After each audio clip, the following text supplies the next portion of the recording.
Доброго дня, це медіа-центр України. Good afternoon, this is Media Center Ukraine, Odessa. We are starting our day. Today we are going to have one briefing of Dmytro Pletenchuk, head of the press service of the Kherson Defense Forces, who will speak about the situation in the city that has been recently liberated from the Russian occupiers. Are you with us? Yes. Can you tell us, please, about the situation in Kherson? What happened last night? The situation is rather difficult because Kherson is on the front line now. Actually, this is the front line, and it is only 500 meters in some spots to the enemy.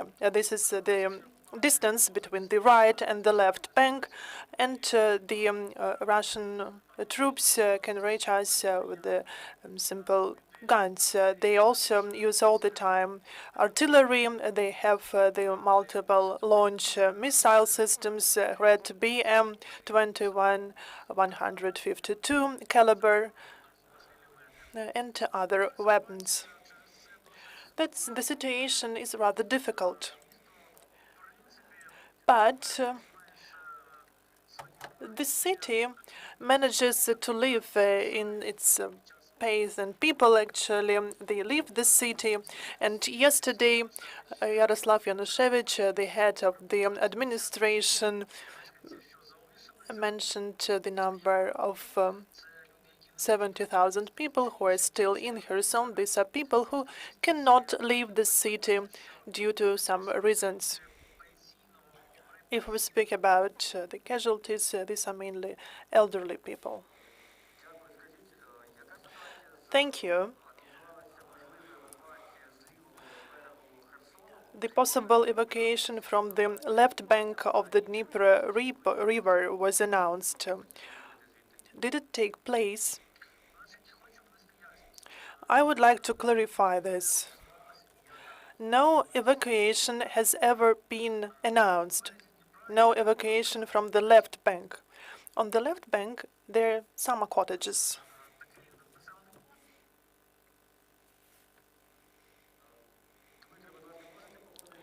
Dmytro, can you please repeat about the word clarification? Because we have some internet issues. I would like to make clarifications. No left bank evacuation has ever been announced. The situation is the following. On the left bank, there are residents of Kherson who are stuck there in their summer cottages or dachas. People have their own boats, and at some point they decided to travel to the left bank, but they left there when the Russian troops withdrew. So, and now it is prohibited to use the boats. And there is a decision of the regional authorities that allowed during 3 days to swim from the left bank to the right bank using people's own boats at one point. And we don't know, I don't know how many people has used this opportunity, because that was not the military measure, but the measure that was taken by the regional administration. As for the evacuation, it is impossible, because the Russian occupiers do not agree to provide green corridors. This is their principal position. They do not want to allow people from the left bank to travel to the right bank. So that was a unilateral initiative of Ukraine. Yes, we have opened the passage to a specific point of the right bank to allow people to use their own boats to flee from the occupied territories. Because before that, people just swam there despite the ban. But we never shoot them. And near a hollow harbor, the Russians killed the elderly couple on the water. When did it happen? That was on the 3rd of December, if I remember correctly. But I would also like to provide clarifications because actually the head of the administration was blamed for this. And this is due to the fact that there are not so many people to be ready to be responsible for such things. But we need to understand that people just decided to sail their boat. And if I'm not mistaken, there was the elderly woman, 60 plus. She was shot in her stomach and she died.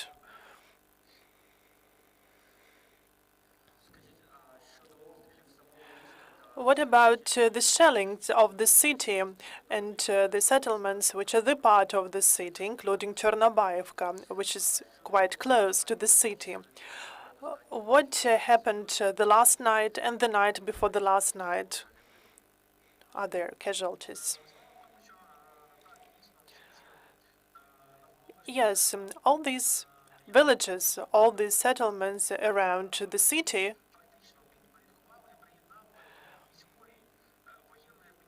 have been including to the city military administration. So they are in the area of responsibility of the acting mayor of Kherson, Galina Golovaya, and she is now responsible for this. And this is a great number of settlements which suffer from shellings more than Kherson itself. And these shellings are permanent. They are not even periodic, they are permanent 24/7. The enemy does not provide any break. So-called island, Ostrov, which is a part of Korabelny area, which is actually an island which is connected to the city through two bridges, are shelled the most because it is the most easiest target for artillery and other weaponry of Russians. And they do this because they can. And of course, the armed forces of Ukraine respond. But they don't care about their casualties. They do not calculate their losses. And that's why the shelling is constant, is permanent. And yesterday, 3 people were killed, and some people were under debris after yet another shelling.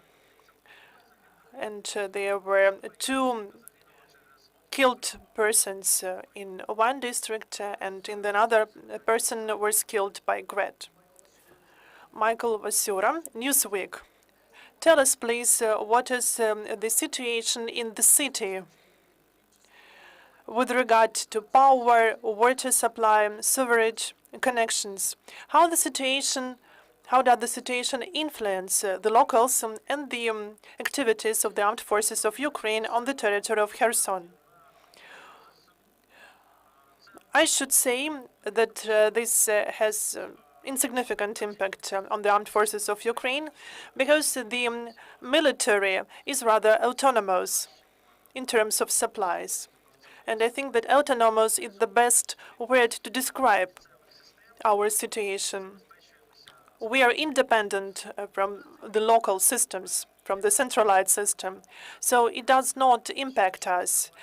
And Russian military believe that if they shell the city, they will damage the armed forces of Ukraine, but this is not the truth. That's why the shelling has no sense, has no meaning, especially when we speak about their targets. And their targets are just houses. So they just shell randomly.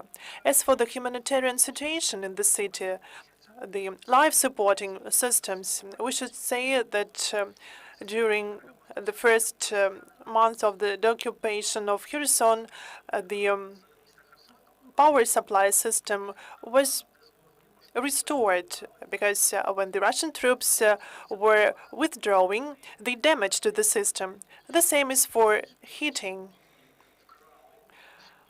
Russian troops, they just stole some of the boiler rooms, that were mobile. And actually, they also destroyed the water supply system, because the water supply system could not operate without electricity. But now, water supply, heating supply, and power supply have been restored in the city. And every day, the situation is improved with the mobile connection, because the new mobile towers are launched into the operation. The same is for the TV. The equipment was stolen by Russian troops, and including the equipment from the local TV station. This is the situation we currently have with the life support systems. We have one. Do we have more questions from the floor, or can we continue if Dmytro still has time? Are there any successes with the counter-surveillance measures? Have you managed to find collaborators that helped Russians with their offensive and occupation of the city and the region in general? This is the question to the law enforcement bodies, because we are not Russia. The armed forces are not involved with the law enforcement activity. We do not create the concentration camps as Russians do. So this is the question to the Security Service of Ukraine, Prosecutor's Office, and the National Police. But I can say that this is quite strange when collaborators stay on the territory, because they should understand that people around them are not blind. They saw everything, and they even recorded everything, how collaborators helped Russians. So we have there are the lists of the persons which are now under control of the relevant law enforcement bodies that perform their tasks every day. In the beginning, we had filtration events, filtration measures, but they were different from those that Russians have, because we interviewed people, we visited their houses. A lot of collaborators have left together with the occupiers. Dmytro, I have one more question. Before becoming a press officer in Kherson, you had been for several months the head of the press officer in Mykolaiv. After the occupation of Kherson, we can speak that at first there were no almost shelling of Mykolaiv, but they were resumed. And if I'm not mistaken, the residential house, was hit by S-300. What is the situation now in Mykolaiv? As I already told to your colleagues a month ago, just right after the liberation of the territories, as for the shelling of Mykolaiv with the system as S-300, it should not be dramatically changed, because they still can reach Mykolaiv with the systems. But the situation has been changing in terms of the air defense system and the warning and alert systems. So it is more difficult for them to shell Mykolaiv now. Secondly, they now can be reached by the armed forces of Ukraine much oftener. That's why for them, this is a risky endeavor for them now. It is more risky than it was before the occupation of Kherson.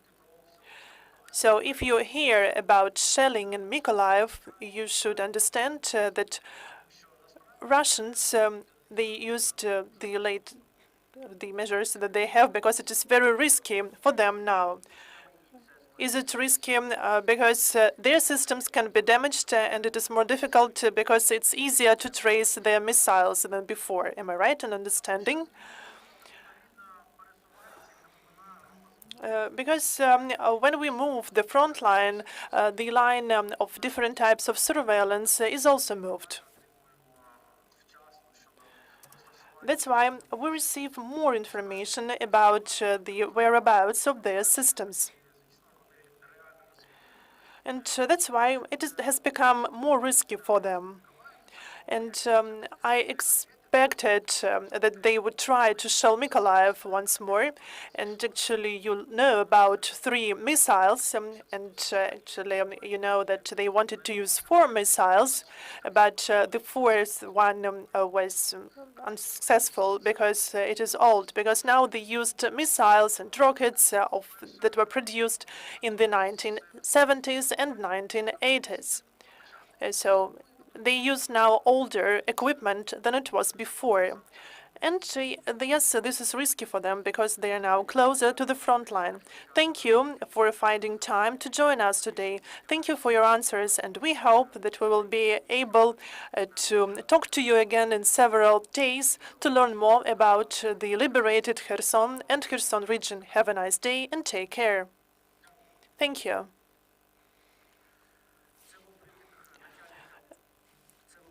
That was the briefing of the head of the press service of the Kherson's Defense Forces, Dmytro Pletenchuk, and we hope to have him with us in several days. Thank you for being with us today. Hopefully this information is useful for you. See you tomorrow and have a nice day.